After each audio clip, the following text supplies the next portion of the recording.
The first thing I saw that morning was a line of dirt like someone had sketched a dark, ugly necklace around my yard, and a backhoe chewing through the earth like it belonged there. I stood on my porch in my slippers, coffee gone cold in my hand, and watched men I didn't hire plant a trench that looked for all the world like a moat, and behind them, sharp as a clipboard, was Beatrice Lang, smiling like a woman who thought she owned the map. That should have been the hook for a warning, except in Pine Hollow nobody warns you about the people who run the rules. They just start enforcing them. My name's Eli Mercer. I grew up wanting two things: a place that felt like mine, and a little quiet, the kind you get when a mortgage finally becomes proof you made it. I moved into the house at the corner of Sycamore and 8th with a small truck and a worn toolbox, and the kind of optimism that gets quieter as bills stack up, but still, it was mine. For the first month, it was all boxes and paint swatches and neighbors bringing pies, and the mayor of the cul-de-sac, Mrs. Petal, trimming her azaleas and waving like a queen. Then the notices started, the kind of paper that makes your stomach drop before you even read it. Mailbox color violation. Outdoor light fixture non-compliant. Unapproved hose storage. Each one a polite little accusation, stamped and neat, as if the smallest thing could be the first brick in an argument with a whole neighborhood. At first I laughed it off. I fixed the mailbox. I traded the light for a compliant bulb. I hid the hose reel like it was a contraband. Everyone else left their stuff out. The Lang's house 2 doors down had a lawn full of garden gnomes that stuck out like punctuation marks and never got a letter. Beatrice's house had a flagpole and a camera on every corner, not because she needed more security, but because she liked being seen as the one who kept an eye. I tried to chalk it up to rules and enforcement and the small, petty things that keep subdivisions neutral, but there was a tilt to the way it all landed. It felt targeted. That feeling is ugly because it's not a fact until you find proof. Proof takes time and patience, and, in my case, a few motion sensor cameras I mounted under the eaves because something in my gut said, don't trust the form letter. There's a line in every story where you realize this isn't about paint or lights, it's about power. Mine came on a thunderless Wednesday when a crew rolled up with a city permit-looking paper and a stern man who said, "We're doing a drainage improvement." Beatrice gave me a look like she'd done me a favor. "Temporary inconvenience," she said, like that made it less like vandalism. The trench started at dawn. It cut the front yard in a half-moon that almost chewed through my driveway. My cameras, the little things I'd set up because of a creeping anxiety, caught everything. Beatrice pointing, the foreman nodding, the blade lowering. I watched it on a shaky playback and felt the slow, icy click of betrayal. When the worker paused, the same worker who'd been polite enough, I heard him mutter, "This will cut through your driveway." Beatrice didn't blink. "Do it all the way," she said. Temporary inconvenience.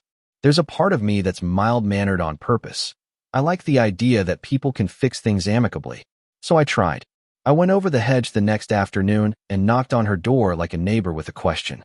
She opened with that same controlled smile, her blouse ironed, dog asleep on the porch like a prop. I said, "Beatrice, this trench, what's going on?" She folded her hands, eyes trimming to a ledger in her head, and said, "Community standards. Safety. The HOA has to ensure proper drainage for the neighborhood." When I said there was no notice to homeowners, no city inspector in sight, just heavy equipment, she tilted her head. "You can attend the next board meeting if you wish," she said, and closed the door with that soft, final snap that announces dismissal. So I did what anyone with a camera and a conscience does. I compiled the footage.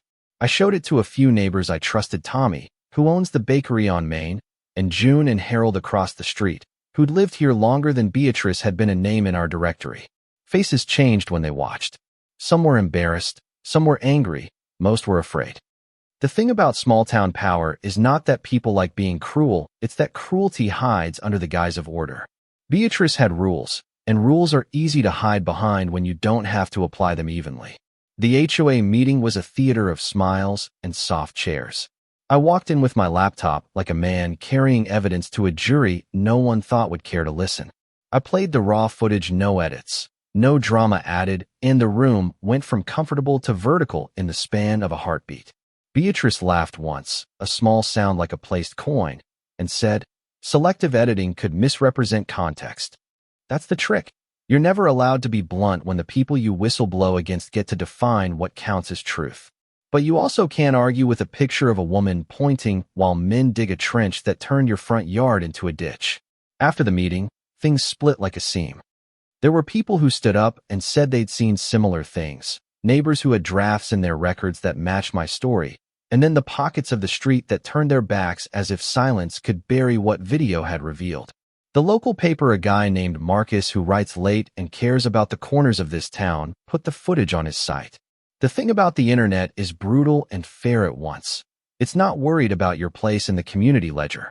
People watched, shared, cursed, and called into radio shows. Someone from the city called back and asked for copies of the permit. The permit turned out to be, at best, thin. Beatrice tried to hold the rope.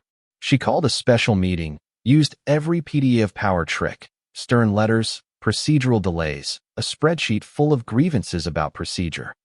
But once something is online, once the footage is out and the neighbors have seen it on a device that doesn't have to nod politely at a woman with a clipboard, the lattice of quiet starts to fall apart. The HOA board, the small group that once seemed immovable, was suddenly a group of people with reputations to protect and signatures to worry about. Petitions circulated. The city inspector came by and frowned at the trench and at the lack of proper notice.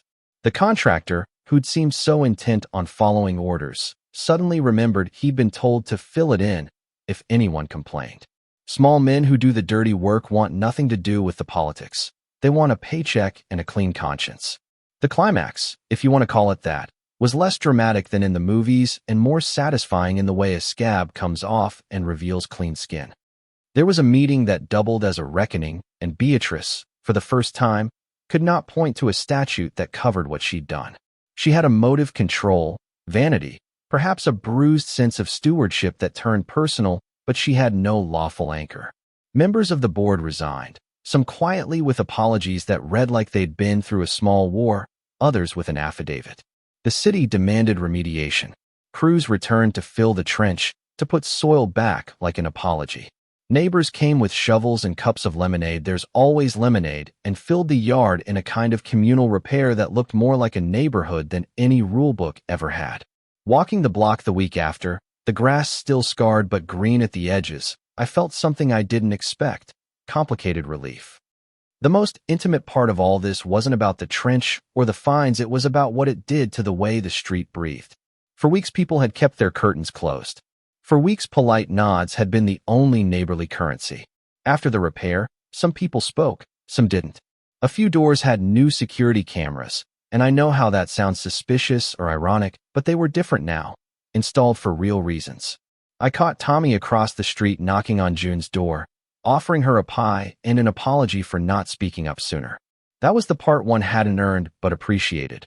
People doing the small, human stuff that stitches things back. But I don't want to sell you a tidy ending. There was an appeal process. There were letters and a lawsuit threat that smelled of lawyers and long deadlines.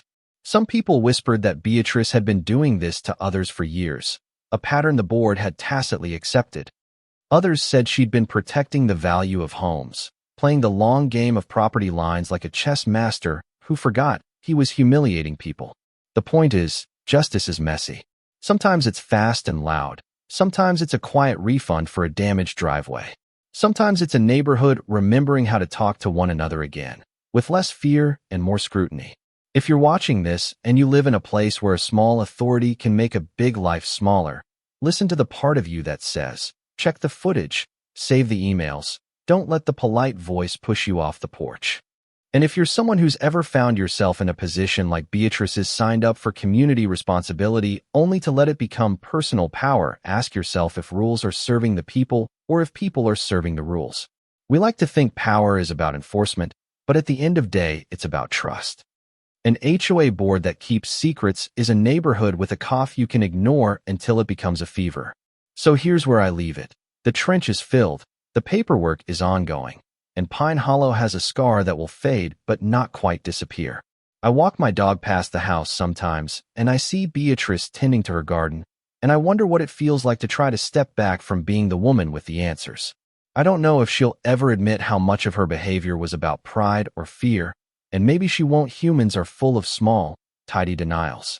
But I do know this: a camera and a few neighbors with the courage to speak up changed something here. That's not a neat moral, it's a messy truth. Tell me, what would you do if you saw your yard turned into a moat by people who said they were protecting you? Comment below, say where you stand on rules versus people, and share if you've ever had to decide between keeping the peace and standing up. If you've got a story like this, I want to hear it. Don't sugarcoat it. Let it be real. Share, subscribe, whatever helps get the word out, because sometimes the best defense against small, unchecked power is a neighborhood that talks back.